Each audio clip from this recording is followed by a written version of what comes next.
12h30 sur TV Vendée, c'est avec grand plaisir que je vous retrouve pour ce Flash Info du lundi 6 novembre. Elle était moins puissante que Ciarán, mais elle a frappé de plein fouet la Vendée. La tempête Domingos est passée. Elle n'a heureusement pas fait de blessés en Vendée, mais elle a laissé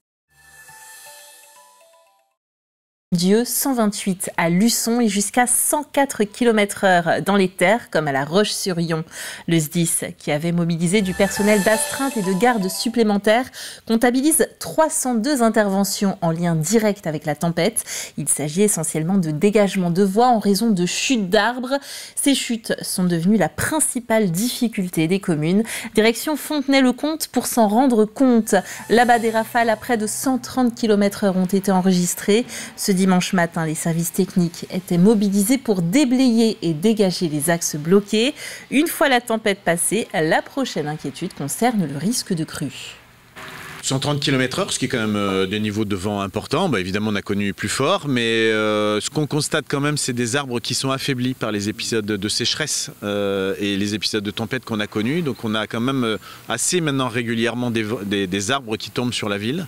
Donc c'est une vraie question qu'on doit se poser dans les années qui viennent, suite probablement au dérèglement climatique et aux épisodes de sécheresse. Le barrage de Mervan lâche actuellement des milliers de mètres cubes pour accueillir les précipitations qui devraient arriver dans la semaine. Donc on a un épisode de limite de crue, donc on surveille, voilà, mais le Vendéo qui gère le barrage gère bien, donc on sait que c'est un travail qui est fait chaque jour.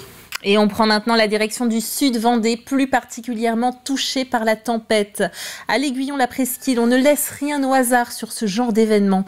Avec des rafales de vent attendues dans la nuit de samedi à dimanche à 130 km/h, Laurent Huget, le maire de la commune, s'était préparé au pire. Tout le week-end, lui et ses équipes étaient sur le pont.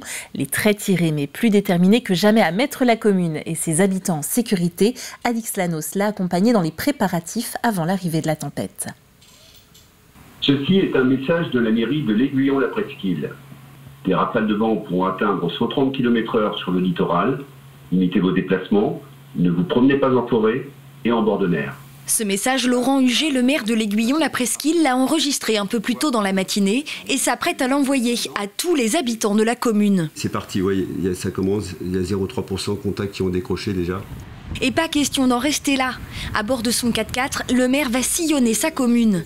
Depuis quelques heures, le plan communal de sauvegarde est activé. Chacun des élus et des agents techniques est sur le terrain pour sécuriser tout ce qui peut l'être selon un protocole bien déterminé. On ne peut pas le faire au doigt mouillé, on ne peut pas le faire à l'instinct, ça, c'est pas possible. Si vous n'êtes pas préparé, vous passez forcément à côté de quelque chose. Passer à côté de quelque chose, ça peut être dramatique.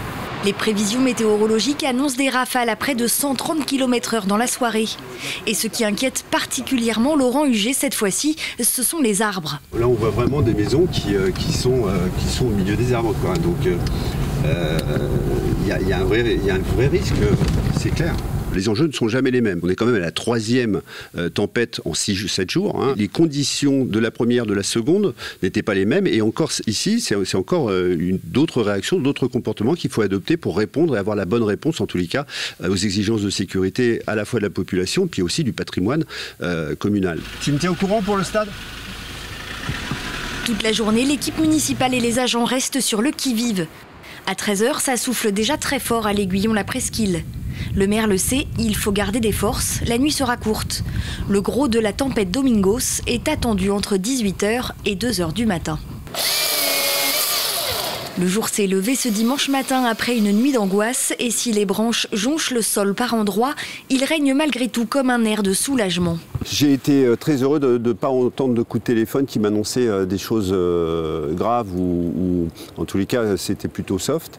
Je crois qu'on est passé à peu près à travers. Enfin, on a des murs qui sont tombés, des arbres qui sont tombés, des grosses branches qui sont tombées. Il n'y a pas de drame, voilà, c'est ça qui est important. Il n'y a pas de blessés. Et une fois qu'on m'a dit ça, après moi je vis mieux, c'est après tout se gère, quoi.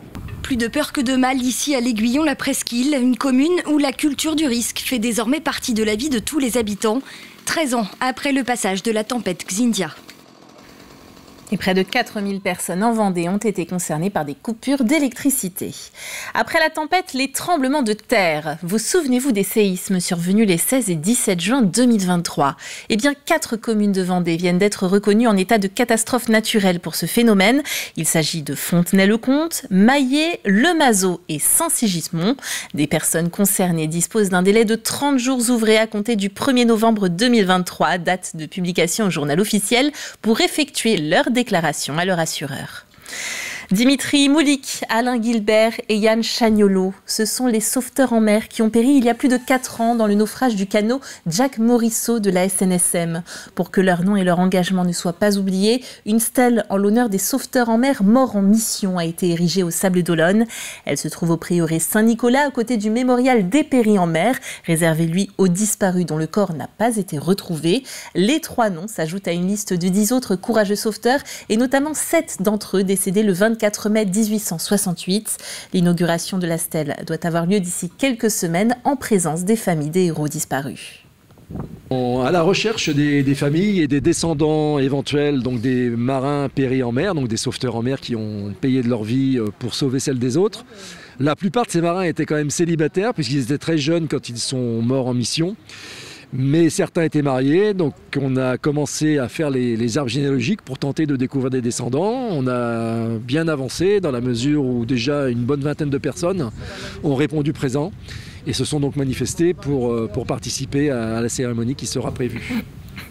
La ville de La Roche-sur-Yon s'est lancée depuis 2016 dans un programme de réhabilitation de l'église Saint-Louis sur la place Napoléon. Parmi ces travaux, les 2 cloches devenues trop usées. Après le remplacement de la républicaine cet été, c'est au tour aujourd'hui de la cultuelle. La nouvelle, baptisée Marie-Louis-Henri, est conçue par la société Lomaillé-Luçon Campaniste. Il a cuisiné pour les plus grands. Nous apprenons aujourd'hui le décès de Thierry Rothureau, surnommé le chef au chapeau. Ce chef restaurateur originaire de Saint-Hilaire-de-Loulay était à la tête d'une équipe de 80 personnes dans 2 restaurants de Seattle aux États-Unis où il menait une très belle carrière. Éternellement coiffé d'un fedora, le chef était âgé de 64 ans. Il laisse derrière lui une épouse et 3 enfants. Allez, il est temps de refermer ce Flash Info. Merci de l'avoir suivi avec nous. On se retrouve à 18h pour une édition complète. D'ici là, passez une très belle après-midi et à bientôt pour toujours plus d'actualités.